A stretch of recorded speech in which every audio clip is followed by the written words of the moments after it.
नमस्कार दोस्तों, स्वागत है आपका हमारे अपने यूट्यूब चैनल एग्ज़ाम तैयारी पर। तो हम यहाँ पे कुछ न कुछ नए सवाल लेकर आए हुए होते हैं। तो हमारा आज का सवाल है कि क्या आप जानते हैं पेट्रोल और डीज़ल की कीमतों का निर्धारण कैसे होता है? जी हाँ, क्या आप जानते हैं कि पेट्रोल और डीज़ल की जो कीमतें होती हैं उसका निर्धारण कैसा होता है? अगर आप नहीं जानते हैं तो मैं आपको बताऊँगा कि उसका कीमत कैसे निर्धारित किया जाता है। और आपसे एक रिक्वेस्ट है कि आप हमारे चैनल को सब्सक्राइब करें और वीडियो को लाइक करें। चलिए देख लेते हैं क्या है सवाल हमारा, कि पेट्रोल और डीजल की कीमतें का निर्धारण कैसे होता है।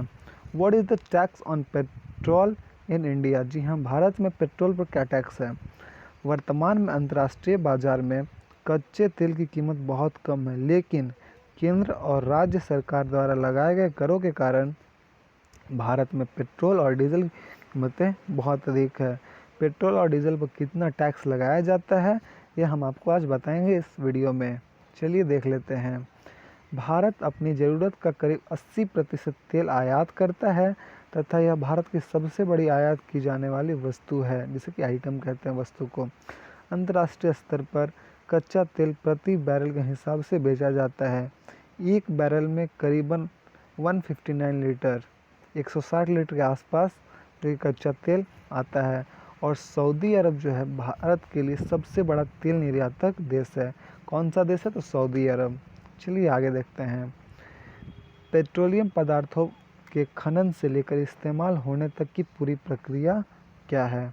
स्टेप फर्स्ट में तो पहला स्टेप है, जैसा कि हम सबको पता है कि खाड़ी के देशों में कच्चे तेल का सबसे ज़्यादा उत्पादन होता है। यहाँ पर कच्चे तेल के कुएं बहुत बड़ी मात्रा में हैं और इन्हीं कुओं से कच्चा तेल निकाला जाता है, जो कि देश की घरेलू ज़रूरतों को पूरा करने के साथ साथ अन्य देशों से भी निर्यात किया जाता है। चलिए अब आगे देखते हैं। अब सामान्य लोगों को समझाने के लिए हम यह मान लेते हैं कि भारत की हिंदुस्तान पेट्रोलियम, जो कि HP नाम की जो कंपनी है, सऊदी अरब से कच्चे तेल का आयात करती है।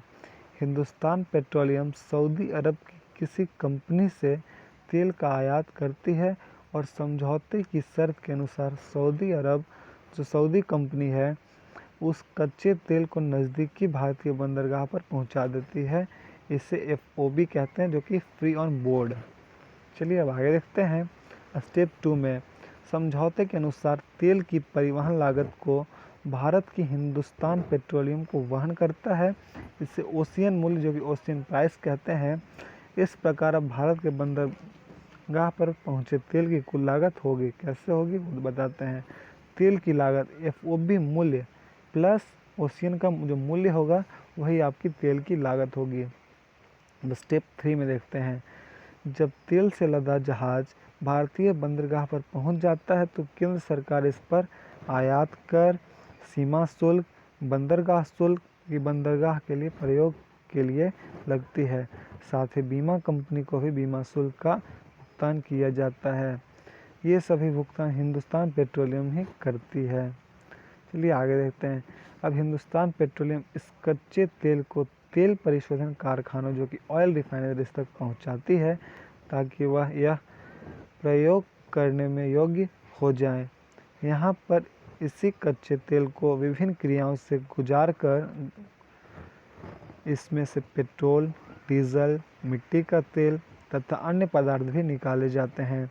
इस परिशोधन प्रक्रिया में जो सबसे शुद्ध तरल पदार्थ सबसे ज़्यादा शुद्ध होता है उसे पेट्रोल कहा जाता है, और जो इससे कम शुद्ध होता है उसे डीजल, और उसके बाद सबसे कम शुद्ध जो तेल को मिट्टी का तेल कहा जाता है। बस स्टेप 5 देखते हैं।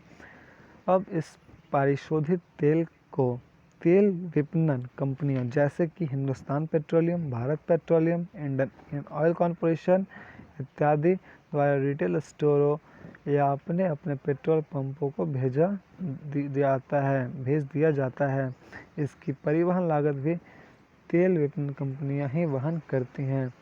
अब इन रिटेल दुकानों या पेट्रोल पंपों पर केंद्र सरकार उत्पादन ड्यूटी, जो कि एक्साइज ड्यूटी, राज्य सरकार बिक्री कर वैट लगाती है, जिसे वैल्यू एडेड टैक्स कहते हैं। यहाँ पर यह बात गौर करने वाली है कि प्रत्येक राज्य में वैट की दर अलग अलग है। इसी कारण हर राज्य में पेट्रोलियम पदार्थों की कीमत में अंतर पाया जाता है। यदि कोई राज्य पेट्रोलियम पदार्थों पर ज़्यादा कर लगाता है तो वहाँ इसकी कीमतें बढ़ा दी जाती है, ये बढ़ जाती है कीमतें। अब देखते हैं कि दिल्ली और हरियाणा सरकारें कम कर लगाती है और इसी कारण इन दोनों राज्यों में पेट्रोलियम पदार्थों के मूल्य अन्य राज्यों की तुलना थोड़े कम होते हैं।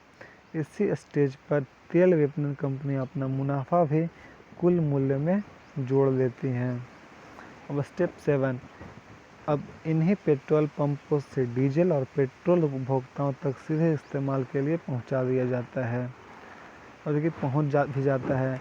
हम और आप यहीं से अपने कारों और मोटरसाइकिलों में तेल भरवाते हैं।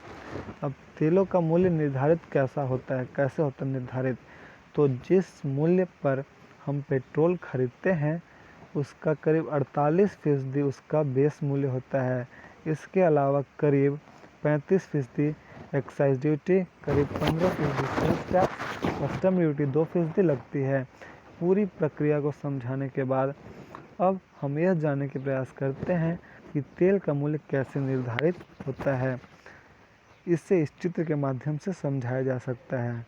जैसे कि आप देख सकते हैं यहाँ पे कच्चे तेल को $104.85 जो कि बैरल की दर से सऊदी अरब से हिंदुस्तान पेट्रोलियम ने खरीदा है।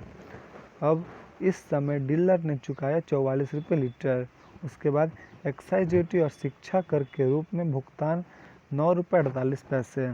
उसके बाद फिर दिल्ली में उसके बाद फिर आपका यहाँ पे डीलर का कमीशन जो कि 2 रुपये होता है, 2.07 रुपये। उसके बाद राज्य सरकार का जो कि वैट टैक्स होता है 11.1 रुपया, ठीक है। और उसके बाद फिर दिल्ली में खुदरा मूल्य जो कि 66 रुपये है। तो कुछ इस तरह था हमारा जो कि आप पेट्रोल और डीजल की कीमत इस तरह निर्धारित किया जाता है। तो अगर आप जान गए हैं तो हमारे चैनल को सब्सक्राइब करें, वीडियो पसंद आता है तो वीडियो को लाइक करें और कमेंट करें। Thank you.